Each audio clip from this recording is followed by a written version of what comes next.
So what we're talking about today is shooting female beauty or femininity or what's on the inside. How do you do that with your iPhone?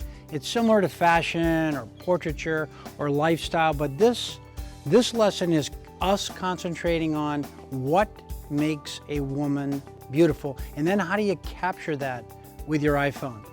Behind me is the ever so beautiful Indian model RT, who is a staff member here at the Oberoi Raj Villa in Jaipur, and she has generously given us some of her time. So we're not going to take more than 30 minutes.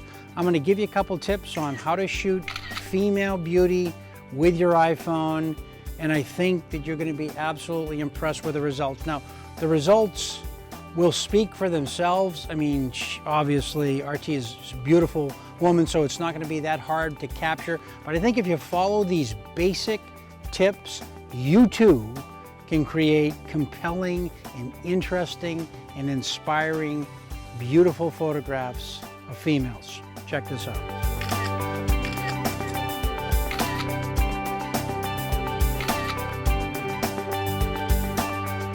We're in the shade side of the temple.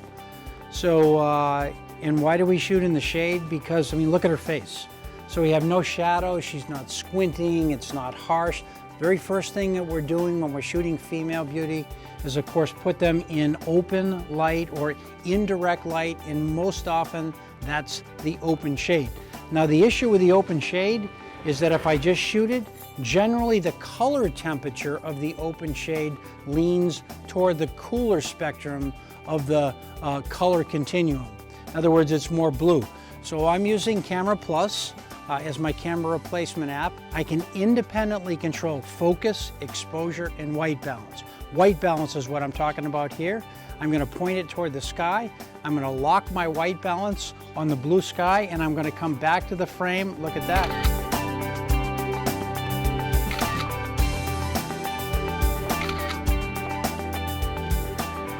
So you can see that my focus reticle is focused right on her eyes. The eyes are the windows to the soul. If we don't have focused eyes, we don't have beauty. We don't have a portrait. So it's so important to use a camera replacement app that can independently control focus and exposure. And as I keep saying over and over again, you know, fashion or lifestyle portrait, it's any portrait that you take. Once you are closer than an arm's length on your iPhone, the iPhone, because it's a wide-angle lens, has a tendency to exaggerate the features, and people don't look natural or normal.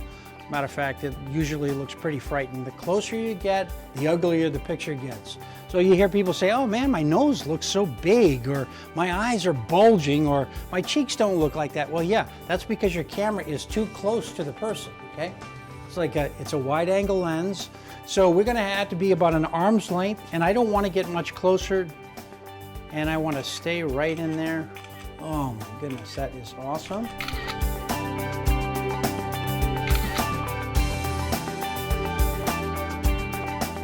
I'm primarily a still photographer, but since the introduction of the iPhone 5S, the video is pretty darn good. So what I find now, in addition to shooting the portraits like we're doing of RT, I'm also shooting video portraits with the iPhone 5S. And I'm not just shooting it in the normal video mode, I'm shooting them at 120 frames a second. So that's 4 times as fast as the normal speed, 30 FPS, but played back, it's super slow motion. And when you're shooting female beauty, female fashion, female lifestyle, it is absolutely gorgeous. So I think really one of the real super simple things when you're talking about, you know, shooting femininity or female beauty is to simplify the backgrounds. Make sure that the backgrounds are uncluttered and don't compete with her dress. I mean, look at this sandstone. It's gorgeous. It's generic. It doesn't call attention to itself, and it complements what she's wearing. Because what's the most important thing of shooting a fashion or lifestyle portraiture? It's RT. It's her face. And again, probably another thing is cropping. Like, where do we crop in a fashion portraiture? Well, we don't crop at the joints. We don't crop at the neck. We don't crop at the waist. We don't crop at the elbows, we don't crop at the knee, and we don't crop at the ankles because that makes an awkward shot.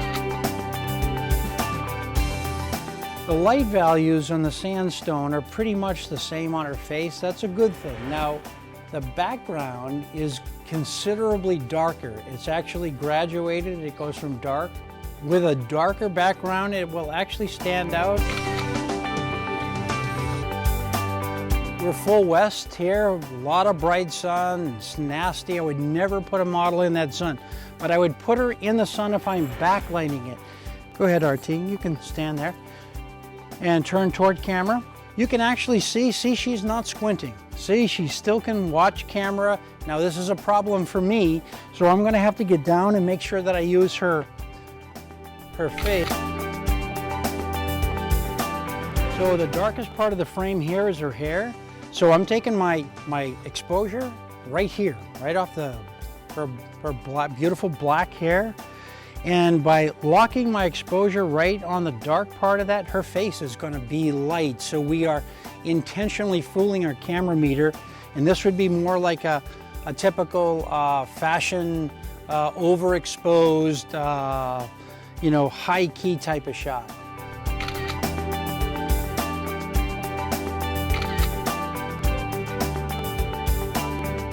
So there you have it, how to shoot beauty shots or how to shoot the beauty within using a simple iPhone, or how to shoot beautiful shots of women. And it's really simple. If you think about it, shooting women of any age, any creed, any color, any culture, any ethnicity, it's the same. It's 90% emotional, 10% technical. If you make the shooting experience about the person that you're shooting and not about yourself, then I think you'd be surprised how good your shots are. Again, 90% emotional, 10% technical. I've shot women really almost my entire career, and I find that when I connect first, then the capture experience follows, and my pictures usually are pretty darn good. So you want to be a better photographer? Let me give you the biggest tip you'll ever hear. Then become and be a better human being. There you go. Shoot beauty with your iPhone. See you in India next time you're here.